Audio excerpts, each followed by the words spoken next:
ব্যক্তিকে ভোট দেওয়া কবিরা গুনাহ। কয় ব্যক্তিকে? আমি হাদিস থেকে বলবো। কয় ব্যক্তি?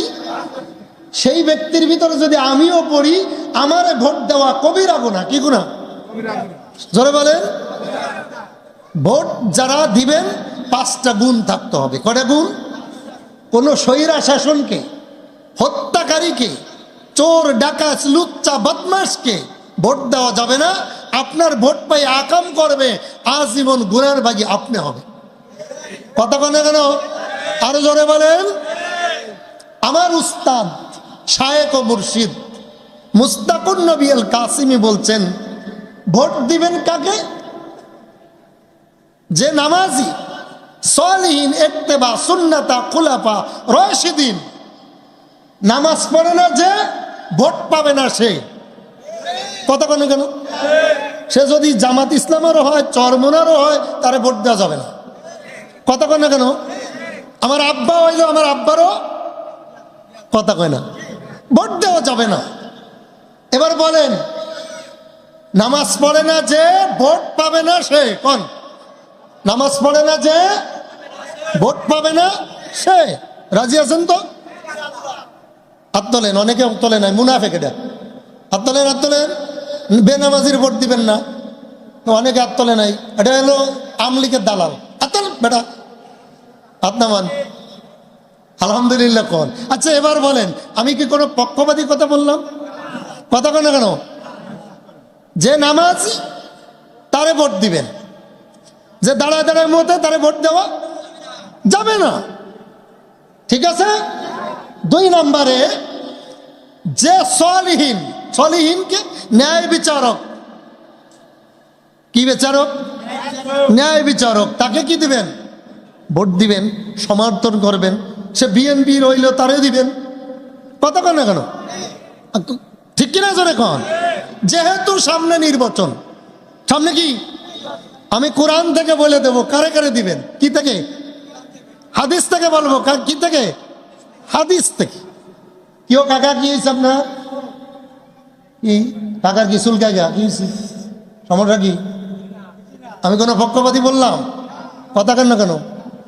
কাকা মাথে গা মাইতেন না।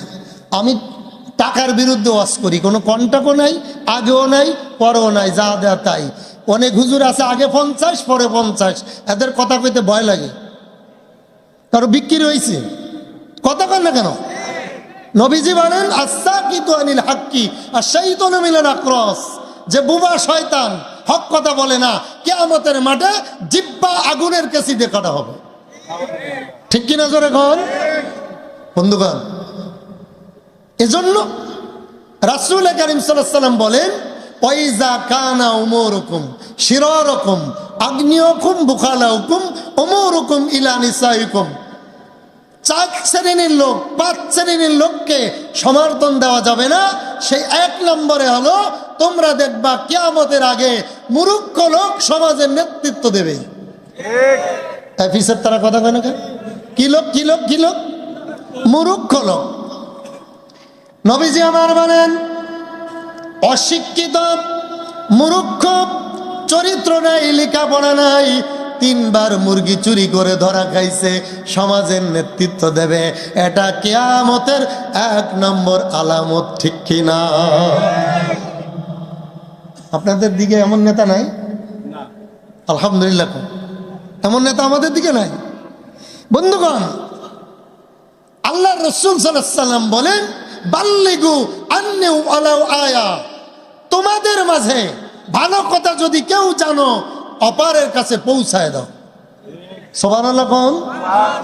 এবার আসেন, আলোচনা শুরু হচ্ছে। আপনারা ধীর স্থির ভাবে আমার দিকে চান। আমি কুমিল্লাতে এসে আপনাদের এখানে কিলাকিলি লাগাইতে আসি নাই। কথা কন না? আমি বিষয়ভিত্তিক আলোচনা করব, তবে ধৈর্য থাকতে হবে, সামিনা শুনতে হবে, অতনা মেনে নিতে হবে, যদি সত্যিকারে কোরআন হাদিস হয়। ঠিক না জোরে কোন? বন্ধুগণ, এবার আসেন, আপনারা যে আসলেন, আমি কুমিল্লাতে আসলাম, আমাদের লাভ কি শোনার দরকার আছে না? জোরে বলেন। কিরে ভাই, মাই গেলা কেডা রে? যদি কোয়া কইলে ভয় বোঝা যায়, ঘটনা কি সেট করতে পারছ না? তো কথা বাড়ি খায়, ক্লিয়ার না? রাসূল করিম সাল্লাল্লাহু আলাইহি সাল্লাম উনার অনুপস্থিতিতে এক সাহাবী, নাম ছিল তার আবু দারদা রাদিয়াল্লাহু তাআলা। নাম কি? সবাই বলেন, মুখস্থ করে বাড়ি যাইবেন, তাহলে চার দোকানে বলবে হুজুর প্রত্যেকটা আসছিল, রাজনীতি রস করে গেছে, তারেক জিয়ারে বাস দিয়ে গেছে। কথা কন না কেন? নাউজুবিল্লাহ খান। না না না, আল মুসলিম ও আকুল মুসলিম, তারেক জিয়াও আমার ভাই। কথা কন না কেন? এই জন্য খেয়াল দিয়ে না শুনলে বিপদ আছে না নাই? জোরে বলেন বন্ধুগণ। রাসূল করিম সাল্লাল্লাহু আলাইহি সাল্লাম অনুপস্থিতিতে উনাকে ইলম শিখাইছে। খায়রুকুম মান তাআল্লামাল কুরআনা ওয়া আল্লামাহু। রাসূল বলেন, দুই ব্যক্তি আমার কাছে উত্তম, যে ইলম শেখে অপরদেরকে শিখায়। এই যে আমার ভাই আব্দুর রহিম ভাই জাবালে নূর নামে একটা মাদ্রাসা ওখানে নতুন করে করতেছে। উদ্দেশ্য কি? ইলম শিখছি মানুষদেরকে। কথা বলে কেন? তলাবুল ইলমি ফারিদাতুন আলা কুল্লি মুসলিমিনা ওয়াল মুসলিমাত। প্রত্যেক নর এবং নারীর ইলম শিক্ষা করা ফরজ। জোরে বলেন কি? আরো জোরে। ফরজ। কতটুক?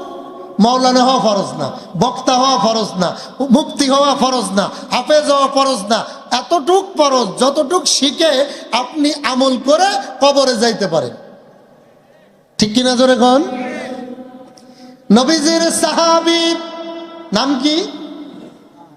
আবু দারদা, আবু রাদিয়াল্লাহু তাআলা আন। আমি কিন্তু জিগাবো 1 ঘন্টা পরে, না পারলে 10,000 টাকা জরিমানা। নবীজির সাহাবীর নাম কি? আবু দারদা। মদিনা থেকে 600 মাইল দূরে বসবাস করতেন। সেই জায়গার নাম ছিল দামেস্ক। নাম কি? দামেস্ক। এবার বলেন নবীজির সাহাবীর নাম কি? আবু দারদা। কত কিলোমিটার বসবাস করতেন? মদিনা থেকে 600 কিলোমিটার দূর। এক সাহাবী শুনলেন বা আবু দারদা শুনলেন আরেকজন শিখাইতেন, এমন মতন্তরে আসছে। উনি মদিনা থেকে হেঁটে হেঁটে কত মাইল দূর ভাই? আপনি আইছেন কয় মাইল দূর থেকে? 1 মাইল, আধা মাইল, 2 মাইল, ঠিক কিনা? আমি কুমিল্লা থেকে আসছি 350 মাইল, আর উনি হেঁটে, আমি গাড়িতে আসছি, হুন্ডায় আসছি, আর উনি হেঁটে গেছে কত মাইল? 650 মাইল। নবীজির সাহাবীর কাছে যে বলে, অগণবীর সাহাবী, আমি শুনেছি আপনি নাকি মানুষের দাঁড়ে দাঁড়ে ইলম শেখান। নবীজি বলেছেন, বাল্লিগু আন্নি ওয়ালাউ আয়া। যে শেখে এবং শিখায় আর একটা আয়াত জানলো অপরের কাছে পৌঁছায় দেয়, এই কথা শুনে আপনার দরবারে এসেছি। অগণবীজি বলেন দেখি, নবীর সাহাবী আবু দারদা, আমি ইলম শিখতে এসেছি, আমারে কিছু ইলম শিখান। আবু দারদা ডাক দিয়ে বলেন, রে সাহাবী শোনো, বুখারী শরীফের 1 নম্বর হাদিস, ইন্নামাল আমালু বিন্নিয়াত। তুমি যেহেতু নিয়াত করে ইলম শিখতে এসেছো, শিখতে এসে যখন ঘর থেকে কদম দিয়েছো, আমার আল্লাহ তাআলা তোমার জীবনের সব গুনাহ মাফ করে দিয়েছে। আরো জোরে খুশি না বাজার? কি গুনাহ? সগীরা গুনাহ। কি গুনাহ বাবা? সগীরা গুনাহ মাফ করে দিছে। কারণ আপনি হেঁটে হেঁটে কি শিখতে গেছেন? জোরে বলে ইলম। এখন আপনারা যদি সহি নিয়াতে এখানে এসে থাকেন, হুজুর কালো না সুন্দর, কণ্ঠওয়ালা না কণ্ঠ নাই, কি বলছে না বলছে তা না, সামি না শুনবেন, পতা না মেনে নিবেন বিনা দলিলে। কারণ নিয়ত আপনার ঠিক আছে।